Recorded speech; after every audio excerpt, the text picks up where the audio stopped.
Hello everyone, welcome back to another session of scanner education. आज के इस video में हम रीडिंग कॉम्प्रिहेंशन का एक वीडियो लेके आए हैं जहां पे एक बहुत ही डिफिकल्ट और बहुत ही इंपॉर्टेंट पैसेज डिस्कस करेंगे हम। डिफिकल्ट मैं इस पैमाने में इसको नहीं कहूंगा कि ये लैंग्वेज पॉइंट ऑफ व्यू से कॉम्प्लिकेटेड है कि क्वेश्चन फॉर्म से कॉम्प्लिकेटेड है। इस पैसेज का नेचर ही डिफिकल्ट मुझे समझ में आया अगर आप इसको एसएससी और बैंकिंग के नजरिए से देखो तो। दूसरी चीज क्या होता है, जब आप इसको नॉर्मली घर में बैठ के सॉल्व करते हो तो फिर भी आप समय लेके सॉल्व कर लोगे, then you will not face much problem. But आप जब एग्जाम सिनारियो के हिसाब से इस क्वेश्चन को देखते हो, इस पैसेज को देखते हो, तो आपको लगता है कि हाँ, ये मीडियम से ऊपर ही था, हार्ड लेवल में ही क्वालिफाई करेगा ये पैसेज। इसलिए इस पैसेज को इत्मीनान से पढ़ना समझना मैंने पीडीएफ टेलीग्राम पे ऑलरेडी डाल दी है, वहां चाहो तो पहले पढ़ सकते हो, उसके बाद ये वीडियो एज अ सोल्यूशन की तरह देख लेना। बट स्टिल अगर नहीं देखा है तो भी दिक्कत नहीं है, सीधा वीडियो पे हम इसको अटैक करना शुरू करेंगे। पैसेज को अटेम्प्ट करने का तरीका हमारा वैसा ही रहेगा जैसे हम पहले अटेम्प्ट करते हैं। धीरे धीरे इत्मीनान से हम पैसेज को समझेंगे, उसकी हिंदी समझेंगे, क्या लिखा है सेंटेंसेस की। उसके बाद स्लोली हम क्वेश्चंस को अटैक करेंगे और टेक्निक समझेंगे कि क्वेश्चन को अटैक करने की क्या होनी चाहिए। So let's begin with this passage. So the passage that we have in front of us is something like this: the law is an enterprise that seeks to rule us from cradle to grave, whether as constitution confronting custom or as custom confronting constitution, and often indeed as the diverse combinatory prowess of both। देखो, comprehension के समय मैंने एक बहुत ही important चीज आपको बताई है, वो है स्पेशलाइज वोकैबुलरी के बारे में। जैसे लॉ के बारे में यहाँ बात हो रही है, यहाँ भी लीगल सिस्टम के बारे में कुछ बात हो रही होगी। हमारा कॉन्सेप्ट ये है कि जब भी हमें कोई स्पेशलाइज वोकैबुलरी मिले, जिसको आप नॉर्मल भाषा में टेक्निकल वोकैबुलरी भी कहते हो, तो उसको आप रीडिंग कॉम्प्रिहेंशन में डायरेक्टली इग्नोर कर सकते हो। तो वैसा कुछ अगर आपको इस मिलता है इस पैसेज में, आप इग्नोर कर देना, आपको क्वेश्चन सॉल्व करने में उतनी डिफिकल्टी नहीं आएगी। जहां आएगी मैं वहां समझा दूंगा, ठीक है। The law is an enterprise. Law एक ऐसी एंटरप्राइज है जो सीख करती है कि वो रूल करे, कहां से कब से कहां तक, पैदा होने से मर जाने तक। क्रेडल मतलब जो जिसमें बच्चों को झुलाया जाता है, cradle to grave. Whether as constitution confronting custom और एज कस्टम कन्फ्रंटिंग कॉन्स्टिट्यूशन। ये जो कस्टम है, हमारे रिवाज है, वो कन्फ्रंट कर रहा है कॉन्स्टिट्यूशन को, संविधान को, या फिर संविधान कन्फ्रंट कर रहा है हमारे रीति रिवाज को। Often indeed as a diverse combinatory prowess of both. और अक्सर क्या होता है कि इनका कॉम्बिनेशन निकल के एक नया ताकत निकल के आती है इन दोनों की, जो कि लॉ बन के आती है। The very notion of enterprise suggest risk taking, that is risk as a site for both opportunity as well as failure for regulation और facilitation of approved social conduct. यहाँ कह रहा है कि जो आइडिया है एंटरप्राइज का, ये कहा ना कि लॉ क्या है, लॉ जो है एक एंटरप्राइज है। अब ये जो आइडिया है एंटरप्राइज का, वो क्या सजेस्ट करता है, एक चीज समझ लो कि जब भी एंटरप्राइज वर्ड यूज हो रहा होता है ना, तो मैक्सिमम 90% ऑफ द टाइम क्या हो रहा होता है, वो बिजनेस के अराउंड होता है। क्यों? क्योंकि बिजनेस मतलब रिस्क टेकिंग और एंटरप्राइज मतलब रिस्क टेकिंग, ये इसी के अराउंड होता है। बट यहाँ पे लॉ को एक एंटरप्राइज कहा गया है, और कहा गया है कि जो एंटरप्राइज है वो क्या सजेस्ट कर रहा है, रिस्क टेकिंग सजेस्ट कर रहा है। यानी कि रिस्क जो है वो क्या है, एक साइट है, यानी कि एक जगह है। किस चीज की जगह है? वो अपॉर्चुनिटी की भी जगह है और साथ ही साथ फेलियर की जगह भी है। किस चीज के लिए? रेगुलेशन के लिए या फेलिसिटेशन के लिए। किसके रेगुलेशन या फेलिसिटेशन के लिए? सोशल कंडक्ट, कि समाज में हमें कैसे रहना है, ये इसी के अराउंड पूरा लॉ रिवॉल्व करता है। यही जो एंटरप्राइज है, ये पूरा लॉ इसके अराउंड रिवॉल्व करता है।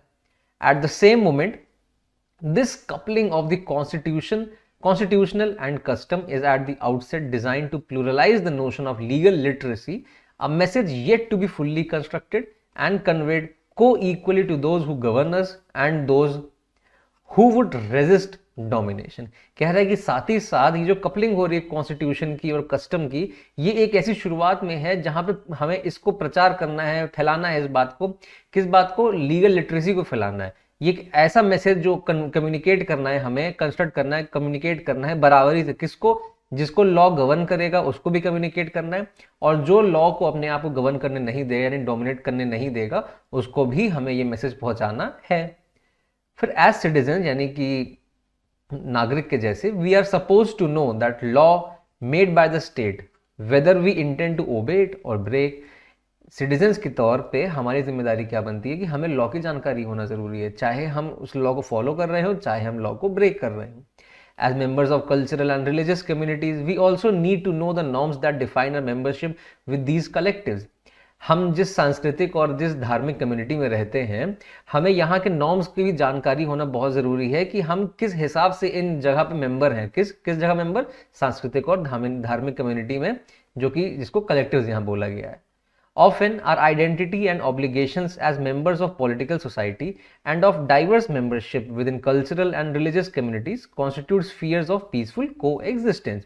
अक्सर हमारी आइडेंटिटी जो है और जो ऑब्लिगेशन है, क्योंकि जो हम मेंबर हैं किसी पर्टिकुलर पॉलिटिकल सोसाइटी के, जो कि हम समाज में रह रहे हैं, और साथ ही साथ जो डाइवर्स मेंबरशिप हम लेके चल रहे हैं किसकी, कल्चरल की और रिलीजियस कम्युनिटी की, तो ये क्या करता है, ये स्फीयर्स प्रोवाइड करता है कोएग्जिस्टेंस के। ऐसे मान लो इसको वेन डायग्राम जैसे इमेजिन करने को आपको कह रहा है कि अलग अलग आइडियाज हैं, कहीं पॉलिटिकल सोसाइटी है, कहीं सामाजिक यानी कल्चरल सोसाइटी है, यहाँ कम्युनिटी है, यहाँ रिलीजन है, तो हर जगह अलग अलग इंटरसेक्शंस हैं जहाँ पे आप पीसफुली को एग्जिस्ट कर सकते हो, तो वो चीज़ ढूंढ के आप रहते हो। तो यही कह रहा है कि हमारी आइडेंटिटी क्या है, ये हमें ऑब्लिगेशन प्रोवाइड कर रहा है कि हम पीसफुली कैसे को एग्जिस्ट करें इन सारे अलग अलग आइडियाज के साथ। ठीक है, थोड़ा सा कॉम्प्लेक्स है बट समझते चलो। ऑफन टू दीज कोलाइड, कि भले ही हम पीसफुल को एग्जिस्टिंग की जगह ढूंढ ले रहे हैं बट वहां पे भिड़न भी हो जाती है। To decide what obligations ought to have precedence, each one of us in collision situations has to know a great deal about the law and of the state and that constituting community and identity other than political। कह रहा है कि अब हमें तय करना होता है कि हमें कौन से ऑब्लिगेशन है, कि हमें जिसको प्राथमिकता देनी है, किसको प्रेसिडेंस होना चाहिए, और हमें ऐसे कोलिजन सिचुएशन में, क्योंकि जब वो अलग अलग कम्युनिटी के मेंबर हो, अलग अलग कम्युनिटी नहीं, अलग अलग आइडियाज के मेंबर हो, जो पीछे मैंने मेंशन किया, तो उसमें ऐसी सिचुएशन आएंगी कि अभी हमें पहले किसको प्राथमिकता देनी है, उसके हिसाब से आगे बढ़ना है। और वो कब दे पाओगे, जब हमें पता होगा लॉ ऑफ द स्टेट के बारे में। अब स्टेट माने सिर्फ राज्य नहीं होता, स्टेट माने मतलब ये जो हमारे इंडिया में स्टेट और सेंटर वाला स्टेट नहीं, स्टेट माने इन जनरल पूरी सरकार। अब वो स्टेट सरकार भी हो सकती है, वो सेंटर की सरकार भी हो सकती है, कि कौन सा लॉ है जो हमें कॉन्स्टिट्यूट करता है, जो हमें गवर्न करता है, कम्युनिटी की तरह आइडेंटिटी देता है, और कौन सी आइडेंटिटी पॉलिटिकल आइडेंटिटी के अलावा यहाँ पे बात हो रही है। Literacy in state law is important, but never enough for understanding of multiple sources of obligations that constantly press upon us। कह रहे स्टेट लॉ की लिटरेसी जानना बहुत जरूरी है, ठीक है, उसमें कोई दिक्कत नहीं है, बट हमें ये पूरी जानकारी नहीं दे पाती है कि हमें कौन सी ऑब्लिगेशन पे किस तरह से अपने आप को प्रेजेंट करना है। ठीक है, this invites engagement with many difficult questions including what we may want to mean by literacy, law, domination and resistance. तो ये क्या होता है, जब ये सारे थॉट सामने आते हैं, ये सारे आइडियाज सामने आते हैं, तो ये इनवाइट करता है एंगेजमेंट को, कि आप इसको आओ और कन्फ्रंट करो, समझो कि कौन सी चीज़ है। बहुत सारे डिफिकल्ट क्वेश्चन है जिसको हमें समझना है, और क्या मतलब निकल के आता है लॉ से, लिटरेसी, डोमिनेशन से और रेजिस्टेंस से।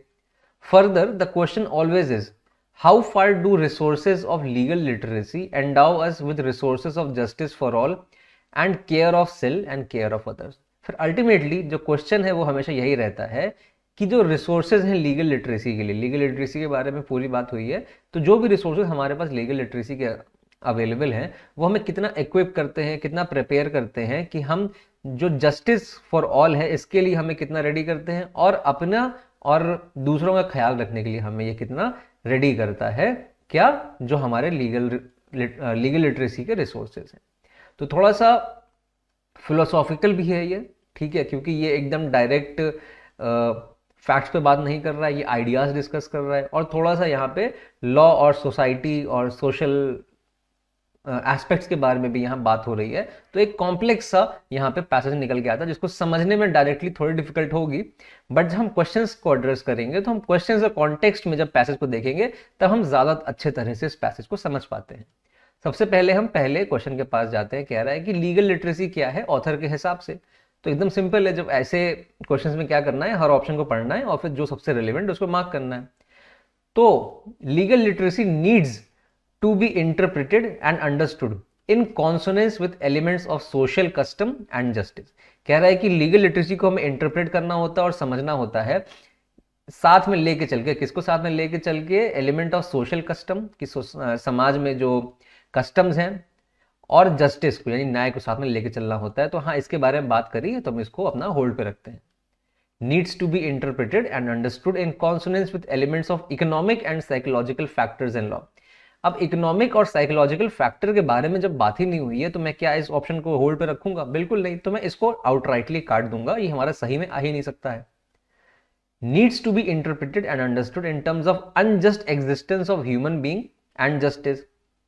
अब देखो, ह्यूमन बीइंग का एग्जिस्टेंस जो है वो अनजस्ट है, वो सही नहीं है, गलत है, जस्ट नहीं है, इसके बारे में बात हुई है, इसके बारे में बात नहीं हुई है, तो हम इसको भी एलिमिनेट कर सकते हैं। दो ऑप्शन एलिमिनेट कर दिए। फिर needs to be interpreted and understood in consonance with elements of environmental conservation in law. अब एनवायरमेंटल कंजर्वेशन के बारे में भी जीरो बात हुई है, ठीक है। जब जीरो बात हुई है तो हम इसको भी डायरेक्टली एलिमिनेट कर सकते हैं। तो जो हमने एक ऑप्शन होल्ड किया था तो हम इसको मार्क करके आगे बढ़ जाएंगे। तो देखा, भले ही डिफिकल्ट पैसेज है, बट जब क्वेश्चन आपका आया है उसको अगर आप आसानी से कॉम्प्रिहेंड कर ले जा रहे हो, क्योंकि कॉम्प्रिहेंशन क्या है, पैसेज का कॉम्प्रिहेंशन और साथ ही साथ आपका क्वेश्चन आंसर से कॉम्प्रिहेंशन। तो अगर आप इसको कॉम्प्रिहेंड कर ले जा रहे हो क्या पूछ रहा है सवाल में, तो आप आसानी से कठिन पैसेज का भी आंसर मार्क कर लेते हो। अब देखो एक सवाल ये देखो, as a citizen one is suppose to, तो सिटीजन की जिम्मेदारी क्या है, make a balance between the legal aspects and cultural existence. अच्छा, कि हमें बैलेंस बना के चलना है, किसका, लीगल एस्पेक्ट का यानी लॉ का, और कल्चरल एग्जिस्टेंस का यानी कि सांस्कृतिक एग्जिस्टेंस जो हमारा है उसका। तो हाँ, दोनों के बारे में बात हुई है तो मैं इसको होल्ड पर रख लूंगा, और बैलेंस बनाने की बात भी हुई है, ठीक है। Give priority to our cultural existence, यानी हम प्राथमिकता दें कल्चरल एग्जिस्टेंस को, यहाँ ये नहीं बोला है। यहाँ बोला है कि हमें लीगल लिटरेसी होनी चाहिए स्टेट के बारे में, जैसे कि हमें पता हो किस समय हमें किस चीज को प्राथमिकता देनी है। ये नहीं कहा है कि कल्चरल एग्जिस्टेंस को ही प्राथमिकता दो, इसको हटा दिया। प्राथमिकता दीजिए कॉन्स्टिट्यूशनल प्रोविजन को, इसका बस दूसरा एस्पेक्ट है, बस आपका यहाँ पे ये टेक्निकल टर्म आपका चेंज कर दिया गया है, ठीक है, एक ही जगह बी लगा दिया है और कुछ नहीं, तो इसको भी हम हटा देंगे। Know that knowledge about constitutional regulation is an impediment to cultural existence. ये जो कॉन्स्टिट्यूशनल रेगुलेशन है वो जरूरी है कल्चरल एग्जिस्टेंस के लिए, ये हमें कहीं भी नहीं मेंशन किया है। कब कहाँ आपको, आप पैसेज में ढूंढने जाओगे ना कि कहाँ लिखा है कि जो संविधान है उसमें जब रेगुलेशन होगा तभी हमारा कल्चरल एग्जिस्टेंस पॉसिबल है, ये कहीं लिखा है, बिल्कुल भी नहीं लिखा है। तो हम इसको काट सकते हैं, तो हम जो होल्ड करके चल रहे थे उसको मार्क कर देंगे। तो ये भी थोड़ा सा कंपेरेटिवली इजियर क्वेश्चन हो गया अगर आप पैसेज कैसे धीरे धीरे समझते हुए आगे बढ़ते आ रहे हो, ठीक है। अब पैसेज डील्स इन, अब देखो ये थोड़ा सा अटपटा सवाल है क्योंकि ये थीम के बारे में बात कर रहा है। किस बारे में, थीम का क्वेश्चन है। थीम के क्वेश्चन के बारे में मैंने क्या बताया, कैसे सॉल्व करना है, हर ऑप्शन के पास जाना है और देखना है कि क्या इसके बारे, इसको हम जस्टिफाई कर पा रहे हैं कि नहीं पैसेज से। तो हम लॉ एंड जस्टिस के बारे में जाते हैं, तो लॉ के बारे में बात हुई है, जस्टिस के बारे में भी बात हुई है, ठीक है, हम इसको होल्ड पे रख लेते हैं। लीगल लिटरेसी के बारे में बात हुई है, हाँ लीगल लिटरेसी के बारे में बात हुई है, हम इसको होल्ड पे रख लेते हैं। लिटरेसी एंड एजुकेशन, अब यहाँ पे लिटरेसी इन जनरल हो गया, कह रहा है कि भाई आप पढ़े लिखे हो कि नहीं, आप पढ़ाई आपने करी कि नहीं, एजुकेशन, तो ये एकदम अटपटा हो गया, तो हमारा गड़बड़ हो गया। कॉन्स्टिट्यूशनल लॉ, ये यहाँ पे कॉन्स्टिट्यूशनल लॉ के बारे में बात नहीं हो रही है इस पैसेज में कि संविधान में हमारे कौन कौन से लॉ हैं, क्या है आर्टिकल, इस इन जनरल इस तरह से बात नहीं हो रही है। ये प्रॉपर पॉलिटी वाला आपका क्वेश्चन हो गया, मतलब लॉ वाले की बात हो रही है, तो हम इसको भी हटा देंगे। हमारे पास दो चीज़ें आती है, या लीगल लिटरेसी के बारे में बात हो रही है या लॉ एंड जस्टिस के बारे में बात हो रही है। तो इसमें बड़ा अलग सा एक चीज़ निकल के आता है कि जब मैं इस पैसेज को पढ़ रहा था तो जस्टिस क्या है, जब आप डिस्कस करते हो अलग अलग चीज़ों को पैसेज में कि क्या ये जो हो रहा है ये सब के लिए अच्छा है कि नहीं, तब वो जस्टिस है।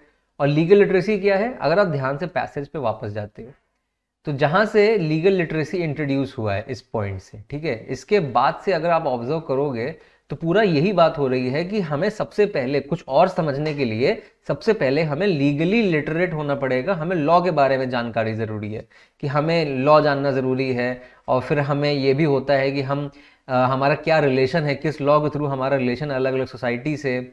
उसके बाद यहाँ भी आओगे तो हमें ऑब्लिगेशन डिसाइड करने के लिए भी लॉ की जानकारी होना ज़रूरी है। Literacy is important but never enough, देखो लिटरेसी इंपॉर्टेंस के बारे में बता रहा है बट भले ही ये कह रहा है कि उतना इनफ नहीं है आप ऑब्लिगेशंस को जानने में। तो यहाँ भी लीगल लिटरेसी के बारे में बात हो रही है। बस एक आखिरी में आकर ये कहता है कि क्या जो लीगल लिटरेसी के रिसोर्सेज हैं वो क्या इनफ हैं, वो हर किसी को जस्टिस मिलने के हिसाब से और अपना ख्याल और दूसरों का ख्याल रखने के लिए। तो जस्टिस फॉर ऑल आखिरी में केवल हमारी बात हो रही है, ओवरऑल बात नहीं हो रही है। अब केयर ऑफ सेल्फ और केयर ऑफ अदर्स जस्टिस से थोड़ा सा सिमिलर ही है बट एकदम सिमिलर नहीं है, इसलिए अलग से मेंशन किया गया है। तो अगर मुझे एक जस्टिफाइड अटेम्प्ट के लिए बोला जाए तो मैं लीगल लिटरेसी चूज करूंगा क्योंकि मुझे डायरेक्ट एक आंसर मिल रहा है। हाउएवर लॉ एंड जस्टिस ही बहुत क्लोज आंसर है। आप मुझे बताना आपके हिसाब से क्या सही है, मेरे हिसाब से तो बी सही है। तो ये एक अगर आंसर की रिलीज करता सीडीएस तो हमें ज़्यादा क्लैरिटी आती क्या आपके हिसाब से सही है। आंसर की नहीं है तो मेरे हिसाब से ये जस्टिफाइड अटेम्प्ट हो जाता हमारे लिए। आप भी अपना कमेंट करके बताना आपने अगर एग्जाम दिया था क्या मार्क किया था, सही हुआ था कि नहीं, और या फिर आप बताना कि आपके हिसाब से दूसरा ऑप्शन क्यों सही है। चौथा question, according to writers diverse, अच्छा राइटर के अकॉर्डिंग इसका मतलब क्या है, मतलब मीनिंग वाला है क्वेश्चन सिंपली कि डाइवर्स कॉम्बिनेटरी प्रावेस का मतलब क्या है। डाइवर्स मतलब अलग अलग जगह से आया हुआ, कॉम्बिनेटरी मतलब कंबाइन करना, प्रावेस मतलब पावर के बारे में बात हो रही है। A process of involving a legal and constitutional system, ठीक है कि हम इन्वॉल्व कर रहे हैं लीगल और कॉन्स्टिट्यूशनल सिस्टम को कोहेसिव एलिमेंट्स को लेके। कोहेसिव एलिमेंट क्या होता है, जब दो चीज अपने आप ही एक तरफ अट्रैक्टेड होती हैं तो वो क्या होती हैं, कोहेसिव होती हैं, अट्रैक्टेड हो रही हैं, यानी अपने साथ एक दूसरे को लेके चलते हैं। तो यहाँ पे तो डाइवर्स की बात हो रही है और यहाँ कोहेसिव है तो यानी एक साथ लेके चल रहे हैं, तो थोड़ा सा हमें अलग लग रहा है। Provision of evolving a law of customary practice by avoiding constitutional provision, एकदम गलत। Process of evolving constitutional law by neglecting customary practices, neglect करने की बात नहीं हो रही है, अवॉइड करने की बात नहीं हो रही है, बैलेंस बनाने की बात हो रही है। Process of combining contrasting elements into a competent legal mechanism, हाँ हम ये होल्ड पर रख सकते हैं, क्यों, क्योंकि यहाँ कंबाइन करने को बात कर रहा है, कॉम्बिनेटरी प्राइवेस। कॉन्ट्रास्टिंग एलिमेंट यानी डाइवर्स है, कॉन्ट्रास्टिंग है यानी एक ब्लैक है तो एक व्हाइट है, तो कॉन्ट्रास्टिंग है जिसको हम लेके साथ में आ रहे हैं, किसमें, एक कॉम्पिटेंट लीगल मैकेनिज्म है ये, तो ये प्रावेस को हमें मेंशन कर रहा है कि कॉम्पिटेंट लीगल मैकेनिज्म को हम यहाँ पे लेके आ रहे हैं। तो मेरे हिसाब से डी इसका सही अटेम्प्ट हो जाएगा, और हमने ऑप्शन एलिमिनेशन से भी देखा ए बी सी पॉसिबल ही नहीं है। फिर आता है आखिरी, which among the following is closest in meaning to the word resistance. तो रेजिस्टेंस से कब सबसे करीब वर्ड कौन सा, रेजिस्टेंस क्या होता है, जैसे मान लो करंट फ्लो कर रहा है, बहुत बेसिक सा क्वेश्चन बता रहा हूँ, जैसे आप फिजिक्स में पढ़ते हो, ऐसे करंट फ्लो कर रहा है, यहाँ रेजिस्टेंस लगा दिया, यहाँ करंट आ रहा था x पावर से तो यहाँ x माइनस a पावर से आएगा, अगर यहाँ थोड़ा सा भी रेजिस्टेंस, रेजिस्टेंस क्या हो गया, हमने कुछ रोक लगा दी। तो कॉन्फॉर्मिंग क्या होता है, कॉन्फॉर्म करना मतलब हम उसके पैरेलली चल रहे हैं, हम उसको मान जा रहे हैं, तो रेजिस्टेंस के साथ नहीं आया तो हटा देंगे। कोई चीज प्रमोट कर रहे हैं, अगर करंट यहाँ से बढ़ जाता प्लस हो जाता तो हम प्रमोट करते हो उसको, तो प्रमोशन की बात नहीं हो रही है। डिफाई कर रहे हैं यानी कि उसको हम नकार रहे हैं, तो ये बिल्कुल सही बात है, यहाँ कुछ नकार रहा है रेजिस्टेंस तभी करंट यहाँ पे कम हो जा रहा है। और लिबरेट कर रहे हैं तो ये भी बात नहीं है, ये एकदम डिफरेंट हो जाता है और डिफाइंस हमारा सही हो जाता है।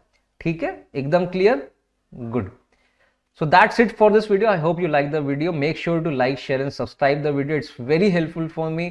आपके लिए छोटा सा लाइक है, आपके लिए छोटा सा कमेंट है, बट इस चैनल के लिए बहुत बड़ी चीज है। I am trying my best, level best to provide free content to you on YouTube as much as I can.